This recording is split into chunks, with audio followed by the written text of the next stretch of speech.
Hello! అందరికి very good morning. Flowers చూడండి ఎంత బాగున్నాయో కదా! మా మమ్మీ ఇదంతా ఎల్లి పొరక అంటారు కదా! ఎల్లిగడ్డలు పెట్టేసింది. అమ్మలంతా ఇంతే కదా! కొంచెం ప్లేస్ కనపడితే చాలు అన్నీ పెట్టేస్తా ఉంటారు. మా మమ్మీ ఇక్కడ ఎల్లిగడ్డలు పెట్టింది. దీంట్లోనే ఒక గట్టు పైన ఈ చెట్టయితే పెట్టింది. ఇప్పుడు తక్కువ ఉన్నాయి కానీ, నేను డిగ్రీ చదివే ఆ టైంలోనైతే ఫుల్లు చామంతి పూలు ఉండేది మా ఇంట్లో. నేను ఓర్వలేక బంతి పూలు మాల కట్టుకొని చామంతి పూలు మాల కట్టుకొని పెట్టుకునేవాళ్ళం.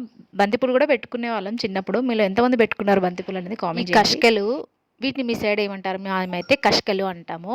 వీటిని ఇలా గీకి గీకి టెంపుల్కి వెళ్తున్నాము అని ఆడుకుంటూ ఇదైతే తెల్లబొట్టు పెట్టుకునే వాళ్ళం మేము మా చిన్నప్పుడు. ఏదో అలా చిన్నప్పుడు ఈ జ్ఞాపకాలు. అక్కడ కూర్చొని ఏం చేయాలో తెలియక దాన్ని గీకుతా ఇంట్లో ఉంటే ఏమీ పని ఉండదు కదా మనకు.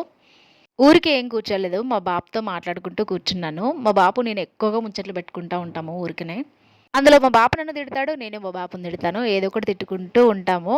మీరు కూడా అంతేనా? అలా ఇష్టం ఇద్దరికీ కూడా మా బాబుకి, నాకు. ఇంకా ఇంటి దగ్గరైతే మా మమ్మీ ఊడుస్తా ఉంది. మనం ఇక్కడికొచ్చామంటే మనకేం పనులుండవు గదా బొత్తిగా. చెప్పడం మర్చిపోయాను. మన ఛానల్ ఇప్పుడే ఎవరైనా ఫస్ట్ టైం చూస్తుంటే ఛానల్ అయితే సబ్స్క్రైబ్ చేసుకోండి. అలాగే ఒక చిన్న లైక్ ఇవ్వండి. అయితే ఒకటే రోజు ఉందామని ఎళ్ళాను. ఒక్కరోజు కాస్త 3 డేస్ అయింది. మా హస్బెండ్ అప్పటికి ఇగ ఉండు అక్కడే ఉండు అనంటే ఉంటాను అనేసి అన్నాను. అక్కడే ఉంటే బావుండు అని ఇప్పటికీ అనిపిస్తది కానీ ఉండలేం కదా!